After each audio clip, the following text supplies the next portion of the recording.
Hi students, welcome to our channel. இந்த வீடியோவில் நம்ம என்ன பார்க்க போறோம் அப்படின்னா 11th ஸ்டாண்டர்டுக்கு பிசிக்ஸ்க்கு இந்த ஃபர்ஸ்ட் மிட் டர்ம் டெஸ்ட்டுக்கான ஒரு ஒரிஜினலான கவர்மெண்ட் அஃபிஷியல் கொஷின் பேப்பர் இந்த வருஷம் 2024 நடந்தது பார்க்க போறோம். இதை பார்க்கறதுக்கு முன்னால நீங்க இன்னும் நம்ம சேனலை சப்ஸ்கிரைப் பண்ணலைன்னா சப்ஸ்கிரைப் பண்ணிட்டு இந்த வீடியோக்கு ஒரு லைக் பண்ணிட்டு கண்டினியூ பண்ணி பாருங்க. ஸோ இப்போ இந்த மாதிரியான நம்ம இந்த வருஷம் ஆல்ரெடி ஒரு டிஸ்ட்ரிக்ட்ல கம்ப்ளீட் ஆன ஒரு கொஷின் பேப்பர் தான் பார்த்துட்டு இருக்கோம். ஸோ இன்னும் இந்த ஃபிசிக்ஸ் எக்ஸாம் முடியாத ஸ்டூடெண்ட்ஸ் நீங்கள் இந்த கொஷின் பேப்பர் பார்க்கறது மூலமாக உங்களுக்கு ஒரு ஐடியா கிடைக்கும் எந்த மாதிரிலாம் கொஷின்ஸ் கேட்டிருக்காங்க அப்படின்னு சொல்லிட்டு. ஸோ மறக்காமல் இதை ஒரு தடவை நீங்கள் செக் பண்ணி பார்த்துக்கோங்க. இந்த 11th ஃபிசிக்ஸ்க்கு ஆல்ரெடி நம்மளுடைய சேனலில் இம்பார்ட்டன்ட் கொஷின்ஸ் இந்த ஃபர்ஸ்ட் மிட் டர்ம் டெஸ்ட்டுக்கு ஒவ்வொரு சாப்டர்லையும் இருக்கக்கூடிய முக்கியமான கொஷின்ஸ் எது எதுன்றத தமிழ் மீடியமுக்கும் இங்கிலீஷ் மீடியமுக்கும் நம்ம வீடியோவை போட்டிருக்கோம். சப்போஸ் நீங்கள் இன்னும் அந்த வீடியோவை பார்க்கல அப்படின்னா ஜஸ்ட் யூடியூப் சர்ச்சில் போயிட்டு 11th physics first mid term test important question கல்வி டியூப்னு சொல்லி சர்ச் பண்ணிங்கன்னா போதும், நம்மளுடைய வீடியோ உங்களுக்கு ரிசல்ட்டில் கிடைக்கும். அந்த பர்டிகுலர் வீடியோவில் நம்ம சொல்லியிருக்கக்கூடிய அந்த இம்பார்ட்டன்ட் 2 மார்க் 3 மார்க் 5 மார்க் கொஷின்ஸை நீங்கள் தரவாக படிச்சுக்கிட்டீங்கன்னா கண்டிப்பாக இந்த டெஸ்ட்டில் உங்களால் 100க்கு அபோவ் 90 மார்க்ஸ் உங்களால் ஸ்கோர் பண்ண முடியும். அதுக்கான அஷூரன்ஸ் நான் உங்களுக்கு கொடுக்குறேன்.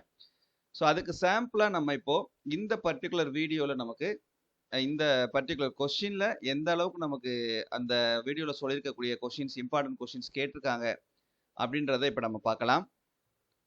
இப்போ இதில் நமக்கு இந்த 2 மார்க் கொஷினில் பார்த்தீங்கன்னா எனி 3 கேட்டிருக்காங்க. இதில் இந்த first 8th question define precision and accuracy explain with one example, இது நாம் அந்த வீடியோவில் சொல்லியிருக்கக்கூடிய இம்பார்ட்டன்ட் கொஷின். அப்புறம் ஸ்டேட் நியூட்டன் செகண்ட் லா நம்ம சொன்ன கொஷின் தான். அப்புறம் இது உங்களுக்கு ப்ராப்ளம், சரியா? ஸோ இம்பார்ட்டன்ட் ப்ராப்ளம் நான் தனியாக உங்களுக்கு வீடியோ போட்டிருக்கேன். அதில் நம்ம சொல்லியிருக்கக்கூடிய ப்ராப்ளம் இதுதான். Check whether it is an orthogonal அப்படின்றது. அப்புறம் டிஃபைன் எ ரேடியன், இதுவும் நம்ம சொன்னதான். ஸோ அவுட் ஆஃப் 5ல் 4 கொஷின்ஸ் நம்ம சொன்ன கொஷின்ஸ் வந்திருக்கு. ஸோ இந்த 3 × 2 6 மார்க்ஸ் ஸ்கோர் பண்ணிட முடியும்.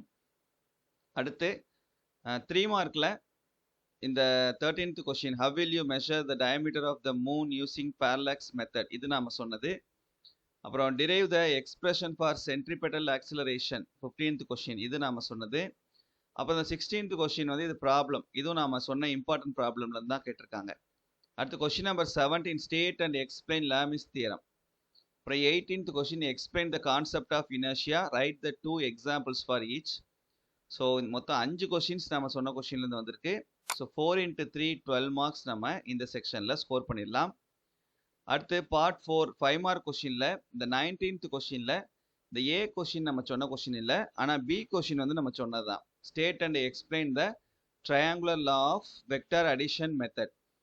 ஸோ இந்த பி கொஷின் நீங்கள் அட்டன் பண்ணிக்கலாம். அடுத்து 20th கொஷினில் இந்த ரெண்டுமே நம்ம சொன்ன கொஷின் தான். ஏயும் நம்ம சொன்னதான், பியும் நம்ம சொன்னதான். Explain particle moving in an inclined plane, இதுவும் derive the kinematic equations of motion for constant acceleration, இது ரெண்டுமே சொன்னதான். ஸோ ரெண்டில் ஏதாவது ஒன்று எழுதிக்கலாம். அப்போ 2 × 5 10 மார்க்ஸும் ஸ்கோர் பண்ணிடலாம். ஸோ 2 மார்க்கும் எல்லாமே எழுதிடலாம், 3 மார்க்கும் எல்லாமே எழுதிடலாம், 5 மார்க்கும் எல்லாமே எழுதிடலாம். ஸோ 1 மார்க் நீங்கள் புக் பேக் நல்லா தரவாக இருந்தீங்க அப்படின்னா உங்களால் கண்டிப்பாக என்ன பண்ணிக்க முடியும்னா இந்த 35க்கு உங்களால் 33 மார்க்ஸ் குறைஞ்சபட்சம் எடுக்க முடியும். அப்போ 33னா அவுட் ஆஃப் 70க்கு 66 ப்ளஸ் இது கூட உங்களுக்கு ஒரு இன்டர்னல் மார்க் 30 மார்க்ஸ் உங்களுக்கு ஆட் பண்ணாங்கன்னா அவுட் ஆஃப் 100க்கு உங்களால் 96 மார்க்ஸ் ஸ்கோர் பண்ண முடியும் இந்த எக்ஸாமில், சரியா? ஸோ தைரியமாக அந்த கொஷின் அந்த பர்டிகுலர் வீடியோவில் நான் சொல்லியிருக்கக்கூடிய எந்த ஒரு கொஷினையும் ஒமிட் பண்ணாமல் படிங்க. கண்டிப்பாக உங்களால் 90 மார்க்ஸ்க்கு மேலே ஸ்கோர் பண்ண முடியும். Okay, thank you.